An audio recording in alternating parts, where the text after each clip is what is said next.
Hello guys and welcome back to the channel. No, you don't join me with another Toyota product. No, in fact, I have this German slab of metal, the new Golf R, the Volkswagen Golf R Mark 8.5 maybe, or Mark 8. Either one, it doesn't matter. But this is a special one because this marks the 20-year anniversary of the Volkswagen R division. And I'm here to find out, because I only have 20 minutes with it, ironically, to see whether it's overrated or not, because I've driven Golf Rs in the past, and although they are ballistic and do things so efficiently, I've always preferred the GTI over the R.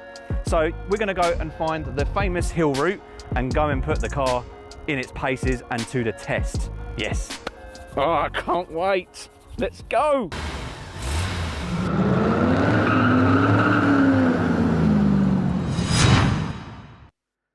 Thanks to today's sponsor Draggy, an all-in-one portable GPS performance monitoring device. Check out our link in the description below for a unique discount and more information on Draggy's list of features. Enjoy today's video. Right guys, in a familiar environment, well actually I haven't been in a Golf R for quite a while, and from memory I always liked it for its performance, the way it held round corners. It was just like no other. Now that did bring drawbacks to it, mainly being boring, to say the least. Now, I think boring's probably a bit too critical because we've got a lot of performance under our right foot. 333 horsepower, 420 newton meters of torque. The horsepower has increased from around 13 horsepower.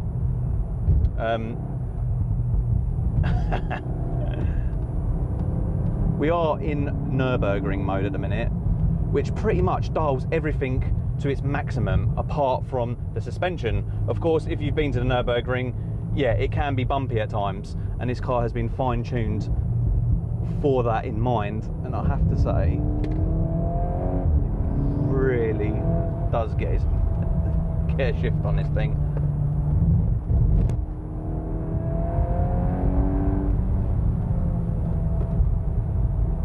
Brakes are not bad, could do with a bit more considering this car is almost 1600 kilos. I think it's 1550 kilos to be precise, roughly around that.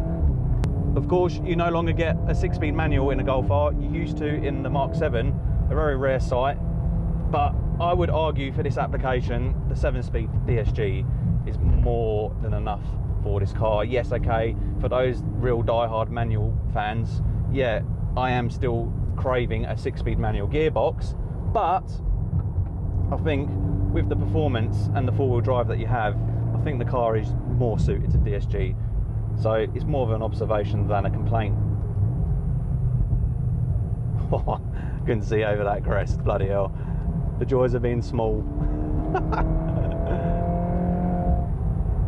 Now the engine remains as a 2-litre turbocharged 4-pot, codenamed E888, which is the famous Volkswagen Automotive Group engine of choice in every single car known to mankind, and that's no bad thing, especially with this one, because the guys at the R division have tweaked it, essentially playing with some software stuff, allowing you to get more out of your turbocharger. In essence, this car has a mild form of anti-lag, and although that is some marketing gimmick talk there, I like it, I do. Now, when you compare this to a normal Golf R, there isn't really much comparison, apart from now, as standard, you get the performance pack, and I have to say it's a must for this car. Not only do you get more driving modes like drift and Nürburgring, I don't really get why this car's got drift mode, maybe to make it a tad more exciting, that's probably why, but you also get optional extras, which I find a little bit odd, the fact that you still have to pay for DCC, which is dynamic chassis control, which means that you can play around with how how stiff or soft you want the car to be, and that is roughly around an £850 optional extra. Lastly, you also get an Akrapovic exhaust, which is a must for this car, a very pricey option, roughly around £2,800, £3,000. That's a lot of money for an exhaust. But when you've got this car in Nürburgring mode, the pops and bangs, does bring some drama. Of course, you get the OPF filter sort of taken away some of that drama. But it's not to say that it's non-existent. There is still sound there. And funny enough, there isn't actually that much pumped into the cabin like most cars on the market these days. I'll tell you what guys, this DSG box is fabulous. Of course, Volkswagen played around with the DSG box as well, tuning it to make it more aggressive, and I have to say it definitely is. Now for me, I've had the opportunity to drive pretty much every hot hatch on the market currently today, and no doubt this is a worthy contender for being one of my favourites, but because there is so many hot hatches to choose from, it's not the best that I've experienced. No, you would know that as the FL5. Yes, the FL5 Civic Type R cannot be touched in any department, considering that's a front wheel drive car with pretty much the same power these days. Yeah, this doesn't come close to it. I would say I still prefer the Golf GTI, although I haven't driven the Mark 8 version. I've had many goes in the Mark 7, and the GTI, okay, offers less power, but it just offers more character. It allows you to enjoy the feedback that you get from the throttle and just how you can rotate the car. You just get a lot more feedback from it, and as a driver, that's what you want from a car. Okay, you'd argue that the Golf R is meant to be a blunt instrument where you can take any corner how fast you want, but it gets to a point where you can't find the car's limit. It sort of spoils that driver involvement because the car's just doing everything for you. That's no bad thing, don't get me wrong, because this has absolute shed loads of power and torque. And it's funny because if you ever forget the figure of the torque, you can just put your foot down and you can find out how much torque this car actually has. I've been so involved with the driving, I forgot to mention the seats. Now the seats are absolutely fantastic, they hold you in very well. You've not got too much side bolstering like you get on the Focus ST, for example, which again, those seats are brilliant, but I think they just went overboard with the bolstering, whereas these are just right, I think. They hold you in nice and tight, especially on this hill road, where the twisties get quite a lot, so it holds you in very well. Also, for the first time in a Golf, you get some actual genuine carbon fibre inside here. Yes, okay, it's not that much. It's on the dashboard and the door cards, but nevertheless, it beats having fake stuff like most manufacturers do these days. Here we go, the familiar way back to dropping the car back off to Volkswagen.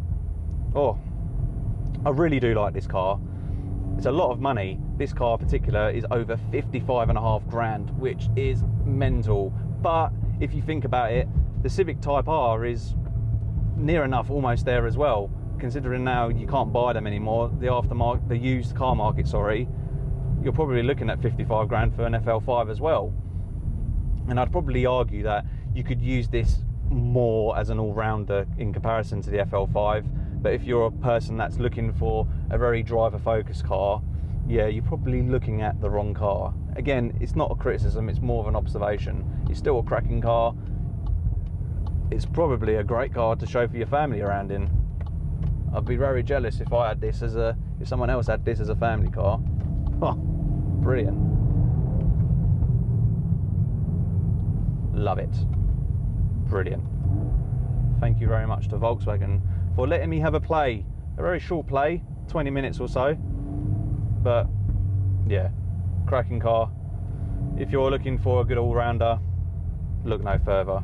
If you can't afford one, look at a GTI, they're just as good. But anyway, what do you guys think of the new Mark 8 Golf R 20-year anniversary? I like it. Could do with some more colours. There's only 3 in fact, which is a bit woeful. Volkswagen, sort it out, we need some more colours. But this lapis blue is a beaut. If I was to spec this car, this would be the colour I would get. But anyway, thank you for watching. Like and subscribe as always, and I will see you in the next video. Goodbye.